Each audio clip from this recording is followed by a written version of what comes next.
नमस्कार दोस्तों, मैं हूं जितेंद्र कुमार और आप देख रहे हैं द यूनिक क्लासेस। उम्मीद करते हैं आप जहां भी होंगे अच्छे होंगे और आने वाले प्रतियोगिता परीक्षा की तैयारी में लगे होंगे। आज हम लोग पढ़ेंगे हाई कोर्ट से रिलेटेड सेकंड वीडियो को देखेंगे। अगर आप पहले वाली वीडियो को नहीं देखें तो इस वीडियो के डिस्क्रिप्शन में पहले वाली वीडियो का लिंक मिलेगा, आप वहाँ जाएँ और दोनों वीडियो को देखें। अगर आखिर मानिए दोस्तों, अगर आप इस दोनों वीडियो को देख लेते हो तो हाई कोर्ट से रिलेटेड कोई भी लेवल का क्वेश्चन हो आपसे छूटे नहीं। आइए दोस्तों, हम लोग आज का वीडियो स्टार्ट करते हैं।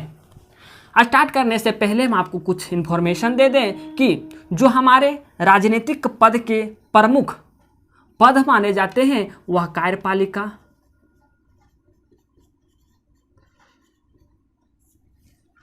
विधायिका और न्यायपालिका का माना जाता है। विधायिका और न्यायपालिका का माना जाता है।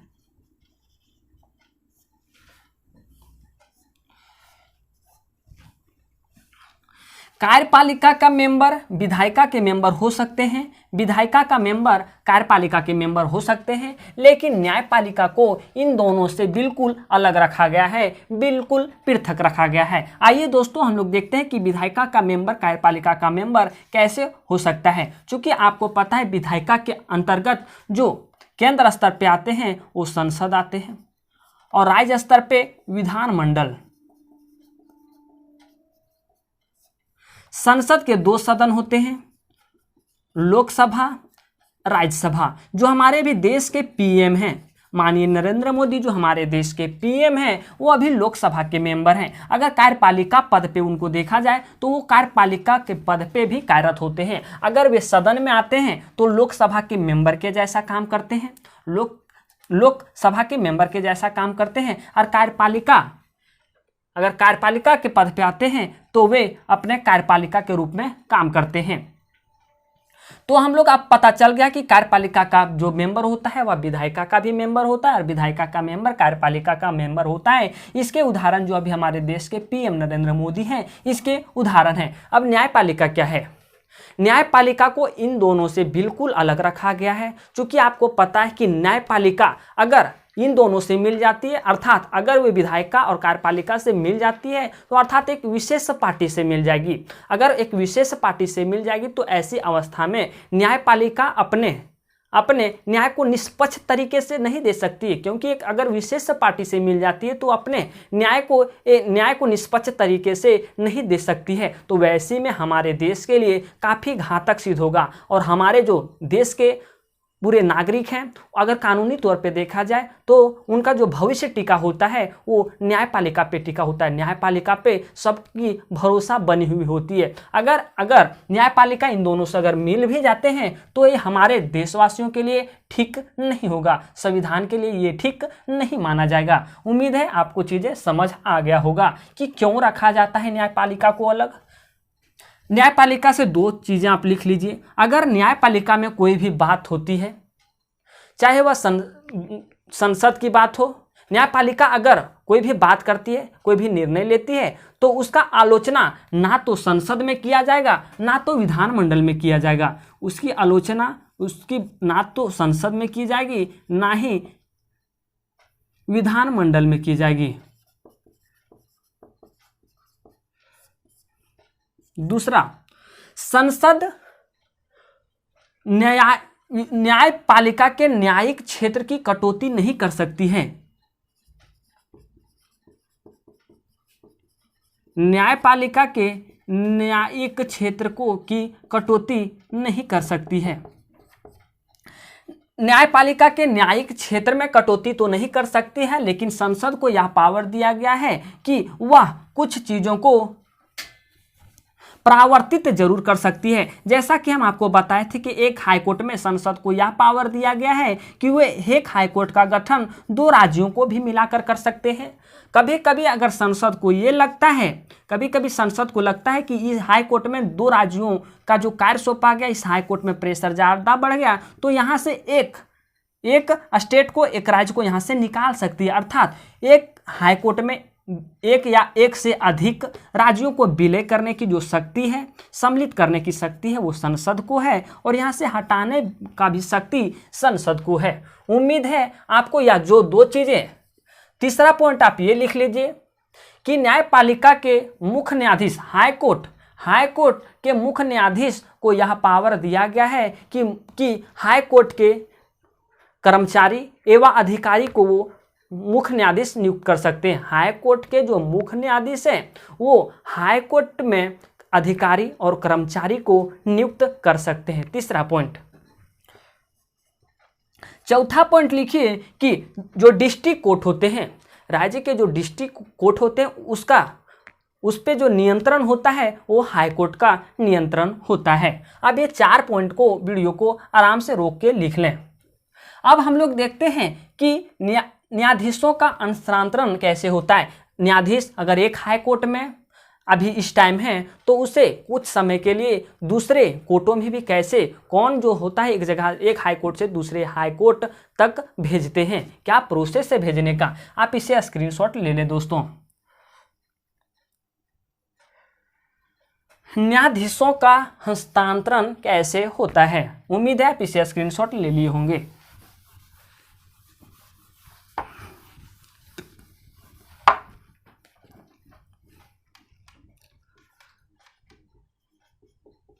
हस्तांतरण की बात करें अर्थात एक अगर कोई न्यायाधीश इस हाई कोर्ट में एक हाई कोर्ट में अभी प्रेजेंट है, उसे दूसरे हाई कोर्ट में एक हाई कोर्ट से दूसरे हाई कोर्ट में मानिए कि दूसरा हाई कोर्ट का जो कार्य है वह काफ़ी उसमें कार्य प्रेशर बढ़ गया है, कार्यों का प्रेशर बढ़ गया है, यहाँ कार्य अधिक हो गए हैं, तो ऐसे में राष्ट्रपति को यह हक दिया गया है या शक्ति दी गई है कि वे एक न्यायाधीश को एक हाई कोर्ट से दूसरे हाई कोर्ट में वो भेज सकते हैं, लेकिन भारत के मुख्य न्यायाधीश के साथ परामर्श करके, भारत के मुख्य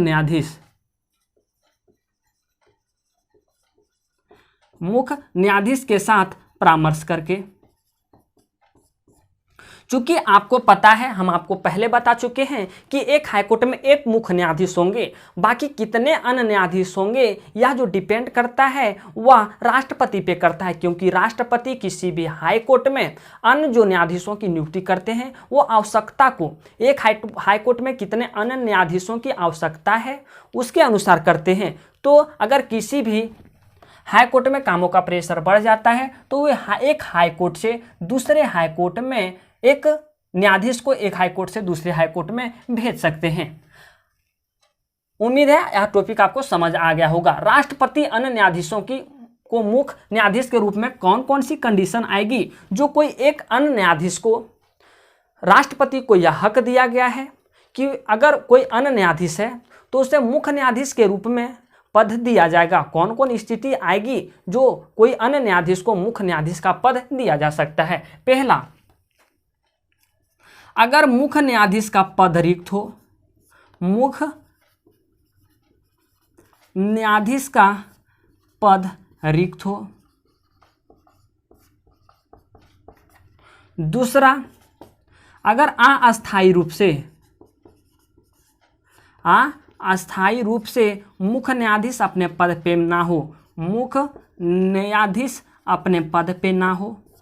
तीसरा, जो मुख्य न्यायाधीश पद के लिए उसको कार्य सौंपे गए हैं, मुख्य न्यायाधीश के लिए कार्य सौंपे गए हैं, अगर वे कार्य करने में मुख्य न्यायाधीश सक्षम नहीं है तो वैसी स्थिति में राष्ट्रपति को यह हक दिया गया है कोई अन्य न्यायाधीश को वे मुख्य न्यायाधीश के रूप में कार्यरत कर सकते हैं। अब चीज़ों को समझिए। मुख्य न्यायाधीश पद रिक्त का होने का कारण ये है कि अगर कोई भी हाईकोर्ट में मुख्य न्यायाधीश अपने पद पे कार्यरत था, अचानक से उनकी मृत्यु हो जाती है तो वैसी अवस्था में तो मुख्य न्यायाधीश की सीटें खाली नहीं रहना चाहिए। तो वैसे में राष्ट्रपति को हक दिया गया कि वहाँ और सारे जो अन्य न्यायाधीश हैं जिसको अच्छी खासी एक्सपीरियंस है वो उनको जो है वह मुख्य न्यायाधीश के रूप में पद दिया जा सकता है। अस्थायी रूप से कहने का तात्पर्य कि अगर कोई मुख्य न्यायाधीश है भी पद पे कार्यरत, हाईकोर्ट के मुख्य न्यायाधीश अपने पद पे कार्यरत है, अचानक से वो कहीं चले जाते हैं या कोई स्थिति कोई परिस्थिति आ जाती है, चाहे उनकी तबीयत खराब हो जाती है, अस्थायी समय के लिए, कहने का मतलब कम समय के लिए अन्य न्यायाधीश को भी राष्ट्रपति को यह पावर दिया गया है कि मुख्य न्यायाधीश के रूप में वो कार्यरत कर सकते हैं।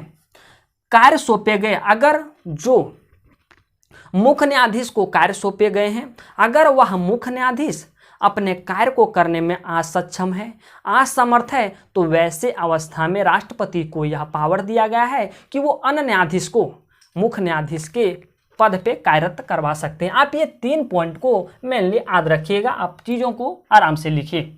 तदर्थ न्यायाधीश क्या होते हैं? तदर्थ न्यायाधीश क्या होते हैं? अगर एक हाईकोर्ट में कामों का प्रेशर बढ़ जाता है तो राष्ट्रपति को यह पावर दिया गया है, अगर कामों का प्रेशर बढ़ जाता है या काम पेंडिंग में पड़ी हुई होती है तो राष्ट्रपति को यह पावर दिया गया है कि वे एक न्यायाधीश को एक हाईकोर्ट से दूसरे हाईकोर्ट में भेज सकते हैं। और वैसे जो न्यायाधीश होते हैं वो तदर्थ, जो एक हाईकोर्ट से दूसरे हाईकोर्ट में जाते हैं, वैसे न्यायाधीश को हम लोग तदर्थ न्यायाधीश कहते हैं। और इसकी जो दूसरे कोर्ट में जाने के बाद ये कम से कम 2 सालों तक रह सकते हैं, 2 साल से अधिक नहीं रह सकते हैं। तो ऐसे न्यायाधीश को हम लोग तदर्थ न्यायाधीश कहते हैं। और या जो भेजने का काम करते हैं वो राष्ट्रपति करते हैं। तीसरा, सेवानिवृत्त न्यायाधीश। सेवानिवृत्त न्यायाधीश क्या होते हैं?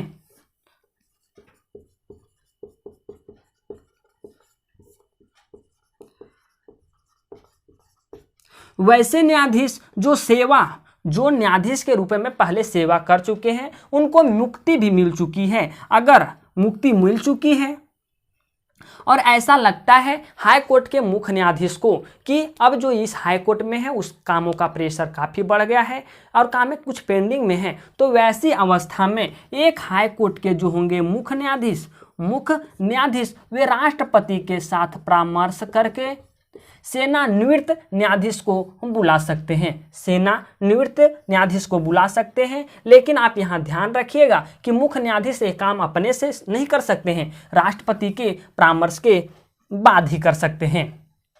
उम्मीद है सेवानिवृत्त न्यायाधीश को कैसे बुलाया जाता है, क्यों बुलाया जाता है, कौन बुलाते हैं, ये चीज़ें आपको पता चल गया होगा। अब देखते हैं कि हाईकोर्ट न्यायाधीशों की शक्ति क्या होती है। आप इसे स्क्रीनशॉट ले लें दोस्तों।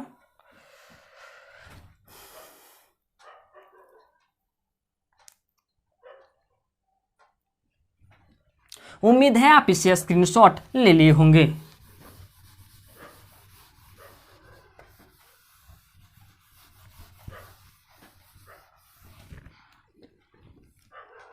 इनकी शक्तियां के बारे में देखते हैं। हाई कोर्ट की शक्तियां के बारे में, हाई कोर्ट की जो शक्तियां होती है उनको मूल अधिकार क्षेत्र में शक्ति दी गई है, रीट क्षेत्र अधिकारिकता में शक्ति दी गई है, अपीलीय अधिकार में क्षेत्र शक्ति दी गई है, अभिलेख न्यायालय में और न्यायिक पूर्णावलोकन में। आइए हम लोग एक एक चीज़ों को डिस्कस करते हैं। मूल अधिकार क्षेत्र क्या होता है?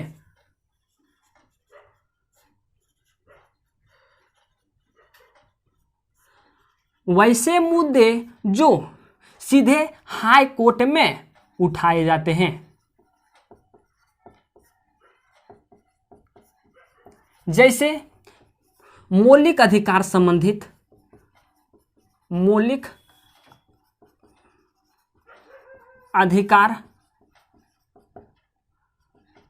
संबंधित जो मुद्दे होते हैं वो सीधे हाई कोर्ट में उठाए जाते हैं, तो यह जो है मूल अधिकारिता क्षेत्र के अंतर्गत आता है। राजस्व संबंधित मुद्दे अर्थात कर संबंधित मुद्दे। तीसरा, संसद एवं विधानमंडल के सदस्यों, विधानमंडल, संसद एवं विधानमंडल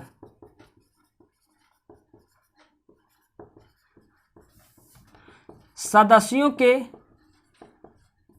निर्वाचन संबंधित आई समस्या का जो मुद्दा होता है वह सीधे हाईकोर्ट में उठाया जाता है। तो आप ये 3 चीज़ों को समझ लीजिए। मौलिक अधिकार से संबंधित जितने भी चीज़ होते हैं वो सीधे हाईकोर्ट में उठाए जाते हैं। राजस्व अर्थात कर संबंधित जो चीज़ें होती है, संसद और विधानमंडल सदस्यों का जो निर्वाचन संबंधित जो समस्या होती है वह सीधे हाईकोर्ट में उठाई जाती है। तो आप ये 3 चीज़ों को नोट कर लीजिए। ये सारे जो 3 चीज़ें आते हैं वो मूल अधिकारिता क्षेत्र के अंतर्गत आते हैं। आइए हम लोग देखते हैं कि ऋट क्षेत्र अधिकारिता क्या होती है। दूसरा, ऋट क्षेत्र।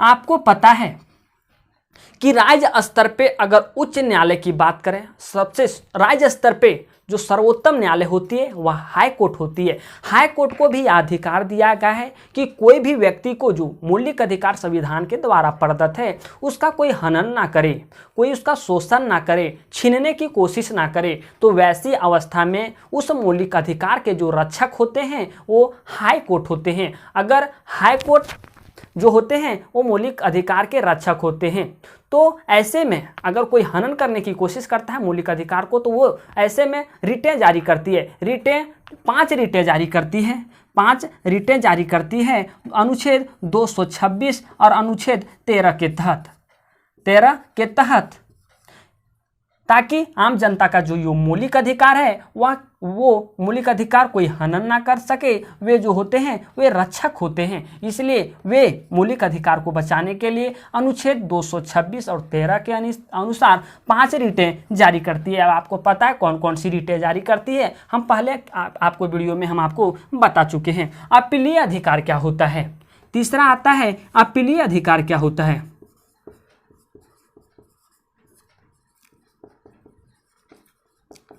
अपीलीय अधिकार डिस्ट्रिक्ट कोर्ट से आए हुए मुद्दे को हाई कोर्ट सुन सकती है।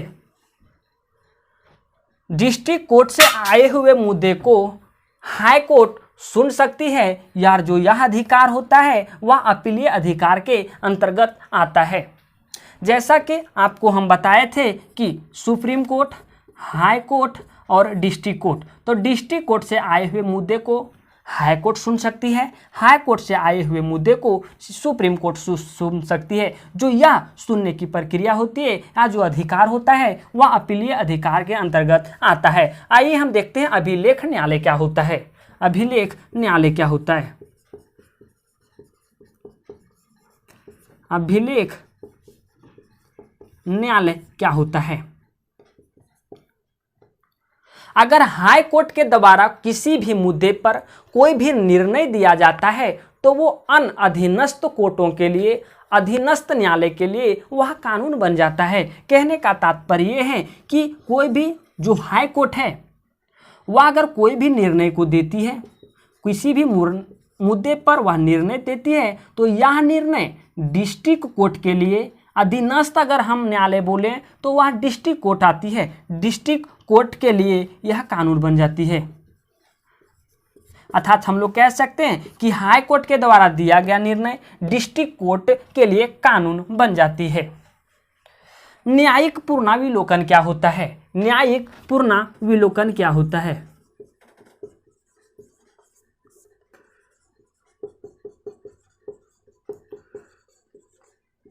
आप इसे मौखिक समझ लें दोस्तों। अगर कोई भी विधायिका कानून बनाती है और वह कानून बनाती है, अगर वह कानून जो आम जनता की मौलिक अधिकार को हनन करती है या हनन करने की कोशिश करती है, तो वैसे अवस्था में न्यायपालिका, हाई कोर्ट जो पाते हैं कि यह मौलिक अधिकार को हनन किया जा रहा है, जो यह कानून बनाया गया है वह कहीं ना कहीं मौलिक अधिकारों को हनन कर रहे हैं, तो वैसी अवस्था में विधायिका द्वारा जो बनाया गया कानून होगा वह न्यायपालिका उसको रद्द कर देगी। अर्थात यह अधिकार न्यायपालिका को दिया गया है कि वह बनाए गए कानून का पुनराविलोकन कर सकती है, उस पर जांच कर सकती है कि अगर जो यह विधायिका कानून बनाए हैं क्या यह कानून मौलिक अधिकारों को तो हनन नहीं कर रही है। अगर हनन करती हो तो वे विधायिका द्वारा बनाए गए कानून को रद्द कर सकती है। चूंकि आपको पता है कि या तो मौलिक अधिकार के जो होते हैं रक्षक होते हैं, और वे उनका अगर कोई हनन करता है तो हनन क्यों करेंगे, वो हनन करने से रोकते हैं, वो हनन नहीं करने के लिए देते हैं। उम्मीद है दोस्तों आज का वीडियो आपको समझ आया होगा। अगर फिर भी किसी प्रकार की डाउट या किसी प्रकार की परेशानी आ जाती है तो आप नीचे दिए गए कमेंट बॉक्स में कमेंट कर सकते हैं। अगर आप इस वीडियो पे नए हैं तो इस वीडियो को लाइक करें, चैनल को सब्सक्राइब करें और वीडियो को शेयर करें ताकि द यूनिक क्लासेस की फैमिली मेंबर बढ़ सके और द यूनिक क्लासेस अधिक से अधिक चीज़ों की उपलब्धता करवा सके। धन्यवाद।